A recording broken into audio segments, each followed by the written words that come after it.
The city burned under a dark sky. Smoke rose from the broken towers. The war was over, but the air still smelled like fire and death. In the middle of the ruined streets, a group of human soldiers walked. They were not fighting anymore. They were collecting, checking buildings, searching for survivors, weapons, and anything useful. Behind them, in chains, walked an alien girl. She looked young, maybe 17 in human years. Her skin was soft gold, and her eyes were glowing silver. Her clothes were torn. Her face was bruised. But even in chains, her back was straight, and her eyes were full of fire. The soldiers whispered, "Is that a Sethari female?" "Yeah, highborn looks like. She must be important." One soldier laughed. "Not anymore. She's just another spoil of war." Captain Ryan stood quietly near a transport truck. He was tall, with tired blue eyes and scars on his face. He had seen too much, fought too long. A younger officer came to him. "Sir, command says this one's for you." Ryan looked at the chained girl. "Me?" "Yes, sir. A gift from the surrender. The Sethari gave her up during the peace deal. They said ... she's yours now." Ryan's jaw clenched.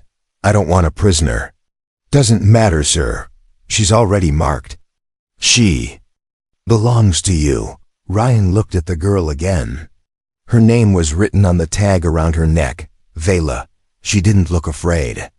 She looked angry. Ryan didn't speak to her as he took her to his outpost, a small bunker at the edge of the ruins. He didn't tie her down. Just opened the door and let her inside. "You can stay here," he said. "There's food and water. Rest. I won't hurt you." Vela didn't reply. She just stared at him, silent and cold. That night, Ryan slept in a chair near the door. He didn't trust her. But he didn't lock her up either. At midnight, he woke with a sharp pain. Vela had taken a knife from the kitchen and tried to stab him. She almost got him. Ryan caught her wrist just in time. "I should have locked the drawer," he said, breathing hard. Vela didn't speak. She just looked at him with hate. He didn't hit her. He didn't call for guards. He just said, "If you want to kill me, next time do it clean. But I won't hurt you." He walked away, leaving her confused. The next day, Ryan brought her clean clothes. She didn't take them. He left them on the bed. He placed a translator device on the table. Simple. Old tech.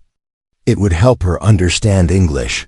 Every day, he spoke a little about Earth, about the war, about the stars. She never replied, but she listened. After 3 days, Vela said her first word. "Why?" Ryan looked up. "Why what?" "Why don't you treat me like a prisoner?" He paused. "Because you're not.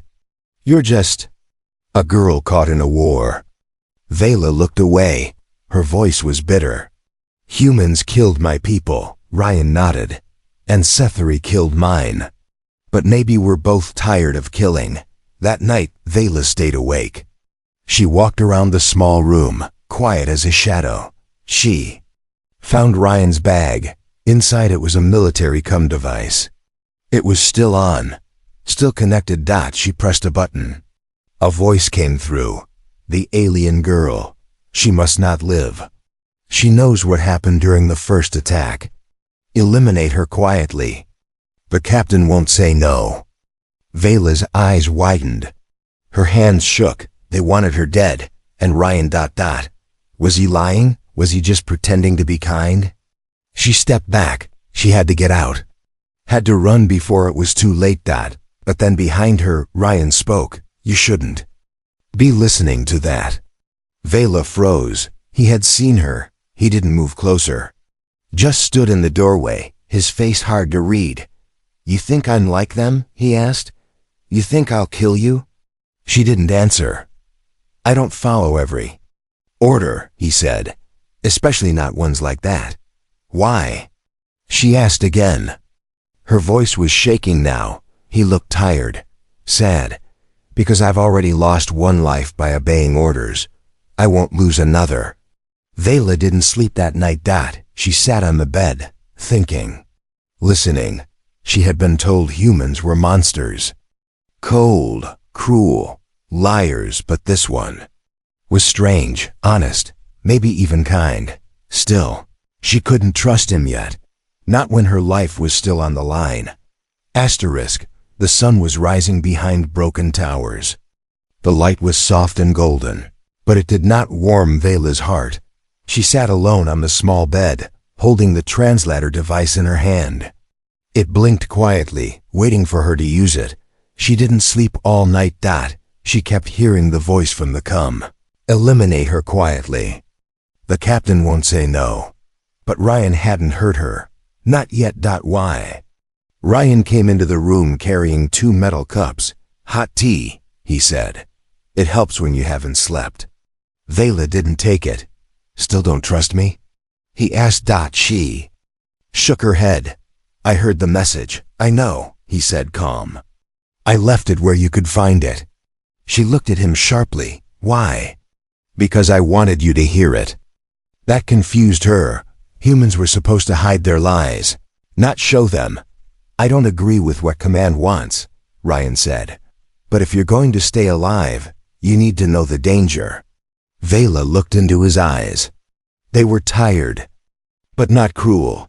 She slowly took the tea. That was the first time they shared silence without fear.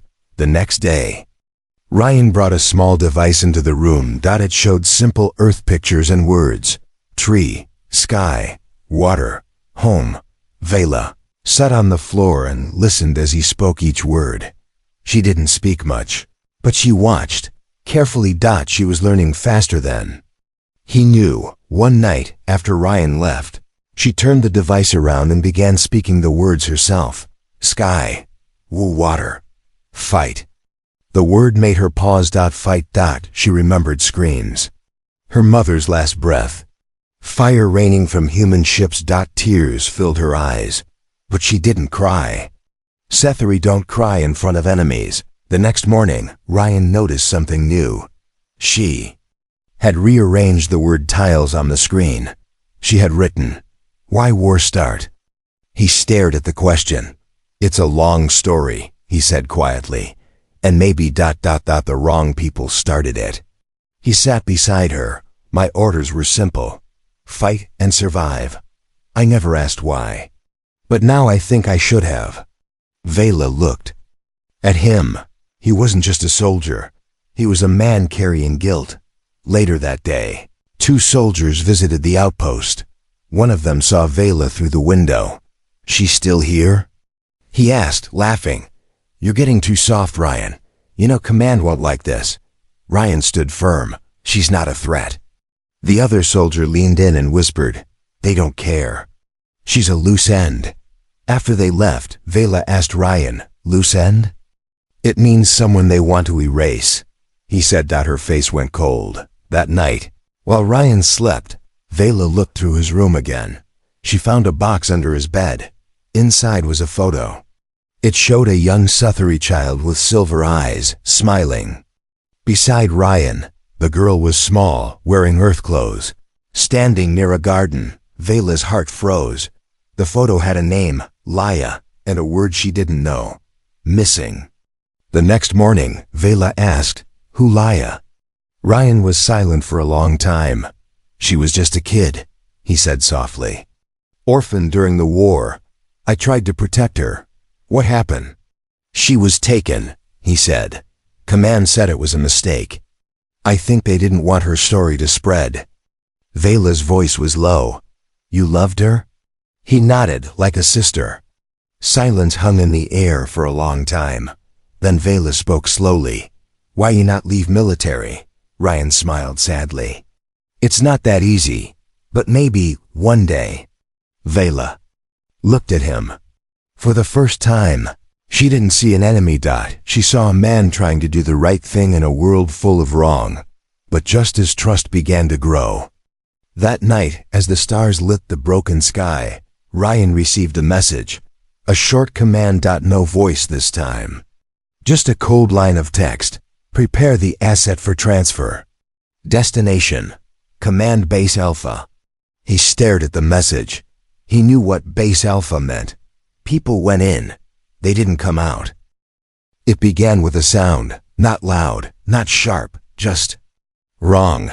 A tiny click from the outer lock, then silence. Then another click. Vela's eyes flew open in the dark. She wasn't dreaming. She had lived in war. She knew that sound. Someone was inside. Captain. Ryan was asleep in the hallway, just outside her room. He kept a blaster under his chair, just in case. But tonight, he had not planned for this. 3 shadows moved through the outpost. No boots, no voices, only motion smooth and cold. Black armor. No badges, not soldiers. Ghost units. Vela didn't scream, didn't move. She slid off the bed and crawled under it, just like her mother once told her, hide first, fight second. A beam of red light scanned the room. One voice spoke into a com. Target confirmed. Alien girl is present. Move in. Outside, Ryan woke at the sound of the code phrase. His eyes snapped open. His hand grabbed the blaster, and he ran. One of the men entered Vela's room. He aimed a stun weapon at the bed. Empty. He turned. Too late. Vela leapt from under the bed and slashed at him with a broken chair leg she had sharpened days ago. The weapon fired wild. Sparks flew. The soldier fell. But 2 more were coming. Then bang, 2. Shots from Ryan's blaster echoed through the small outpost. The remaining soldiers fell back. Ryan kicked the door open, blaster raised. Vela, come to me now. She didn't think. She ran. Ryan pulled her behind him and fired at the retreating intruders. They vanished into smoke, grenades and silence, leaving behind nothing but fear and broken glass. After it was over, Ryan checked Vela for injuries. She had a small burn on her arm but said nothing. He looked at the man she struck. Still breathing, Ryan muttered, "You could have killed him." Vela replied, "I wanted to." She didn't say sorry. He didn't ask for it. Later, they sat in silence, backs against the wall, both breathing hard. Vela broke the quiet. "They sent them to kill me." Ryan didn't answer at first. Then, with a heavy voice, "No, not kill. Take you. Why?" "Because someone in power still wants to erase you." She turned toward him. Her voice was cold. "And you're still delivering me to Command Base Alpha?" Ryan looked at the floor. "I was ordered to, but I won't." "Then, what now?" "I don't know yet," he said. "But we run. Together." That night, Vela walked into the storage room. She looked at herself in the mirror, a stolen piece of polished glass. She was still the same girl who had lost everything. But now she wasn't running alone. Ryan packed quietly. He opened a drawer and paused. Inside was something he hadn't touched in years. A silver ring on a chain. A symbol from the past. He stared at it, then put it around his neck. Before sunrise, they left the outpost in a stolen ground skimmer. No destination. No plan. Just one hope. Stay alive. Stay ahead. Stay human. The road was empty. The skimmer flew low across a dead plain of ash and metal. Once, this place was green. Now it was silent. Burned by war. Captain Ryan drove without speaking. Vela sat beside him, staring at the horizon. Neither trusted the silence. Neither trusted what waited ahead. Earlier that morning, Ryan had received a message through a hidden channel. A friend from the inside. Just 3 words. Do not deliver. He hadn't told Vela yet. She was still watching him, waiting to see if he'd sell her out like the rest. They reached a small canyon before sunset. Hidden below was an old bunker abandoned during the early days of war. Ryan had once used it for scouting missions. It was safe. For now. As they unpacked, Ryan gave Vela a ration pack. She sniffed it. "Still smells like your food is dying," he smiled. "It tastes worse." Vela smirked, just a little. A spark of something soft, but it vanished quickly. Later she found a navigation device in Ryan's pack. She opened the logs. Her breath caught. Command. Base Alpha was still marked as the destination. She stormed into the main room. You lied. Ryan looked up. No, I changed the route after we left. I just forgot to clear the log. You expect me to believe that? No, he said quietly, but I'm not taking you there, I swear. Vela turned away. She wanted to believe him, but every part of her said don't.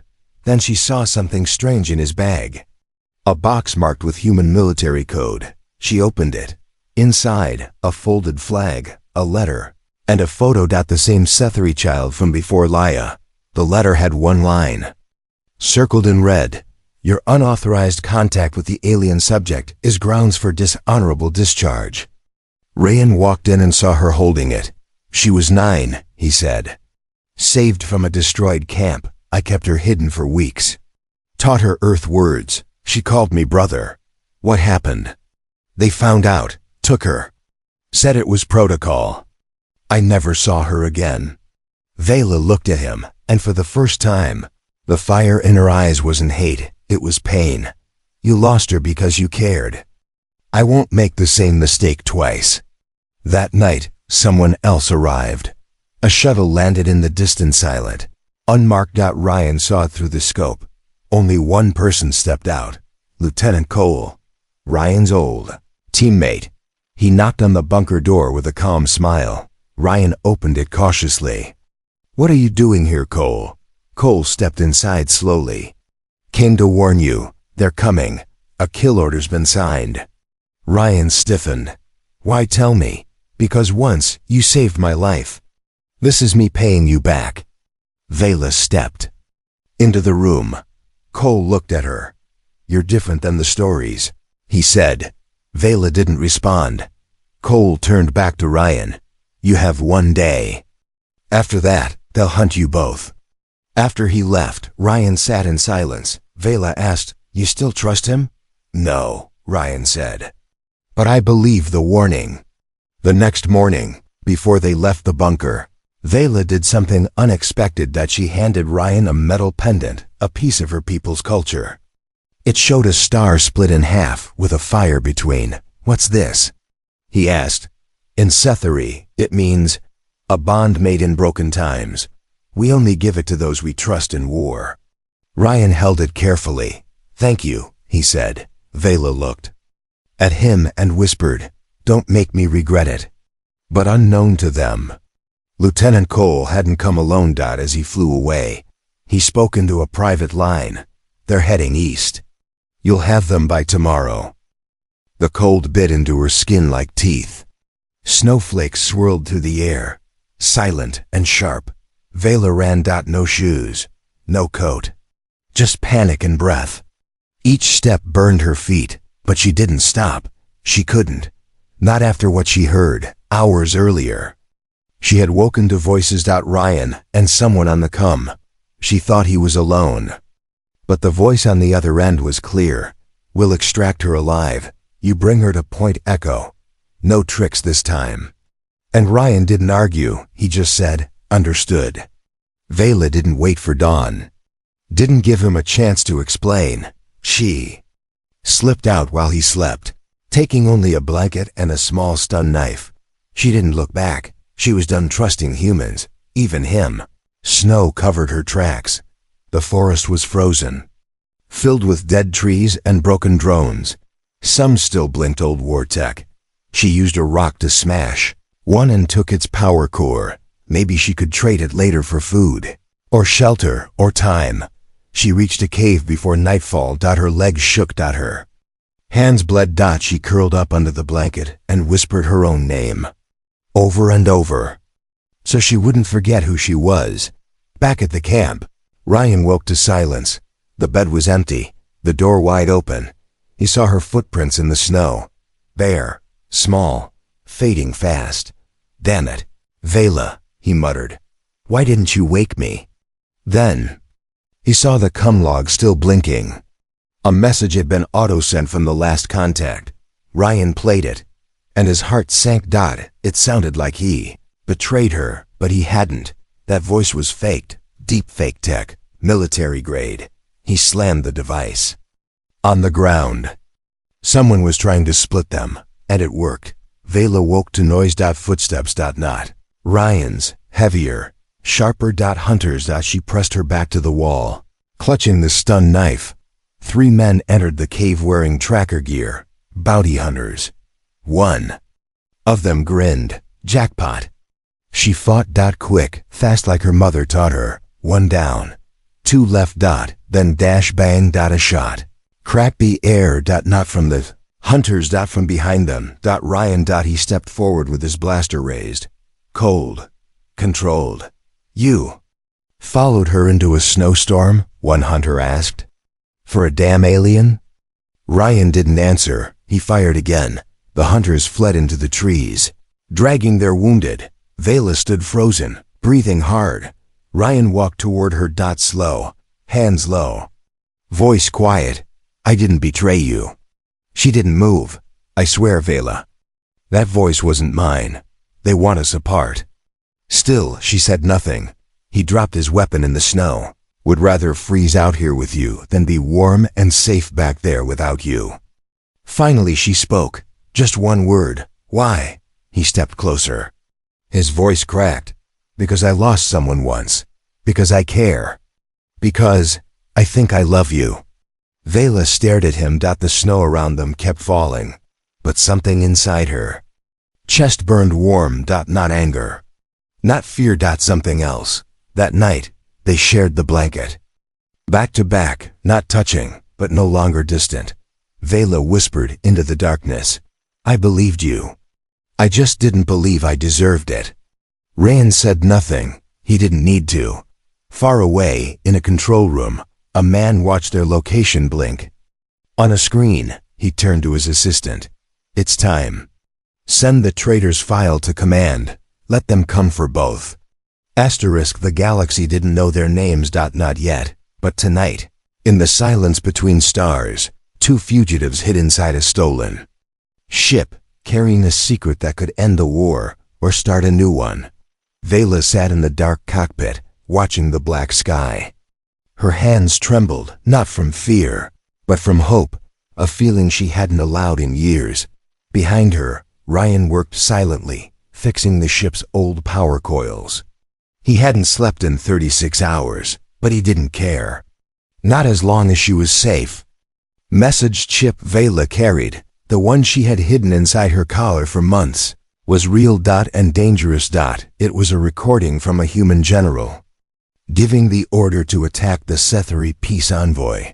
Her ship. They had started the war, not the Sethari. And now, if they could broadcast that message to the Galactic Council, everything would change. But there was a problem. They couldn't do it alone. They needed a rebel signal tower, hidden deep in the remains of an old moon colony, abandoned, forgotten, and watched. Ryan knew someone who could help. Her name was Sarah Volt, former Earth Navy, now a ghost. She picked up Ryan's call with a smirk. You finally went AWOL, she said. Didn't think you had it in you. Ryan replied, I have a cause this time. Sarah raised an eyebrow. And the alien girl beside you? Vela didn't flinch. She stepped into view. I'm not a symbol. I'm not a victim. I'm the truth. Sarah's smile faded. Good. Meet me at the Red Spire in 12 hours. Come alone. No trackers. No tricks. The Red Spire was a broken space elevator, reaching halfway into the sky before ending in twisted metal. Inside, rebels lived between steel and shadows. Sarah met them in an old control room, filled with flickering monitors and homemade weapons. She watched the recording. Her face went pale. This could tear everything apart. Ryan said, or put it back together. For the first time, Vela saw humans arguing over what was right, not what was theirs. A rebel pilot offered to fly them to the council station near Jupiter. One clean broadcast, that's all it would take. But Sarah warned them. You've been tracked. Someone in this room tipped them off. That night, Vela stood on the spire's roof, wind pulling at her coat. Ryan joined her, carrying 2 cups of something warm. Still think I should have let you go home? he asked. She smiled slightly. Maybe, but then who would have burned my breakfast? He laughed. She liked that sound. It was rare. Vela turned serious. If we die tomorrow, I want you to know I don't regret it. Ryan's voice was low. I'd do it again, 1,000 times. Then boom. An explosion rocked the tower. Gunfire. Screams. Vela and Ryan ducked as a warning came through the speakers. We've been sold out. Evac now. Hostiles inbound. In the smoke, Ryan grabbed Vela's hand. They ran, dodging falling beams and traitorous bullets. They saw Sarah bleeding in a hallway. She gave Ryan a data drive. It's all there. The truth. Take it. Go. Vela pressed her forehead to Sarah's for just a moment. A Sethary farewell. Then they ran again. A canvas. Final shuttle waited at the launch pad. They climbed in, just as enemy ships appeared on the radar. Ryan looked at Vela. We make it to orbit, or we die trying. Vela answered, voice calm and sure. Then let's fly. As the shuttle broke through the clouds, Vela looked out the window. The stars were waiting, and this time, she wasn't running. She was going to be heard. Silence filled the galaxy, not the quiet of peace, but the stillness that comes right before truth explodes. Inside the Council space station, planets watched. Screens flickered across 100 systems. Millions waited for answers. In the center of it all stood Vela, daughter of a broken world. Beside her, bruised and handcuffed, was Captain Ryan, traitor to his own kind and hero to hers. They were surrounded by guards, cameras, judges, enemies. Yet, neither looked afraid, because they had come with one weapon stronger than any army, the truth. Earlier that day, their stolen shuttle had limped into orbit. Smoke pouring from the engines, systems failing. Vela had carried the data drive in her hands like it was sacred. Sarah's last gift. Proof that Earth Command started the war. Proof that Vela's peace ship had been shot down before it could. Even speak. Ryan had risked everything to protect that truth. Now, they would risk their lives to deliver it. In the chamber, the head councilman raised his hand. You stand accused of military betrayal, classified data theft, and conspiring with an enemy species. Ryan raised his chin. Guilty. Gasps in the crowd. The councilman turned to Vela. And you? Do you deny being a Sethary spy? She stepped forward. I do. I was never a spy. I was a peace envoy. My mission was to stop the war before it began. She placed the chip on the console. This recording proves it. The room went dark. Then a voice played, one the galaxy had never heard. Destroy the alien envoy. Blame the Sethary. Begin retaliation. It was Earth Commander Drez. His voice. His plan. Exposed. All at once, the silence broke. Angry shouting. Cries of horror. Newsfeed spreading across the stars. Ryan looked at Vela. She didn't smile. She stood taller. Commander Drez was pulled from the chamber in chains. One councilwoman turned to Vela. You have a choice. You can return to your people as a hero. We will give you anything. A ship, a medal, a place in the stars. Vela looked at Ryan. His head was low. Still waiting for punishment. Still ready to take the fall for protecting her. She spoke, loud and clear. I don't want a ship, I want him. The room froze. Even Ryan looked up. Vela walked to his side, took his hand and said, You've seen me at my weakest. You've seen me fight, bleed, run, and survive. And still, you never let go. I choose you, Ryan, not as my captor, not as my rescuer, as my home. The council didn't know what to say, but the people watching? Across Earth, across Sethary space, across the stars. They heard, weeks later on a peaceful green world far from war. A small home stood beneath silver trees. Inside, two voices laughed over a burned meal. Ryan was terrible at cooking. Vela was still learning how to joke in English. But they had time. Now together they called her spoil of war. But she chose something stronger then. Revenge. She chose love. And the galaxy would never be the same.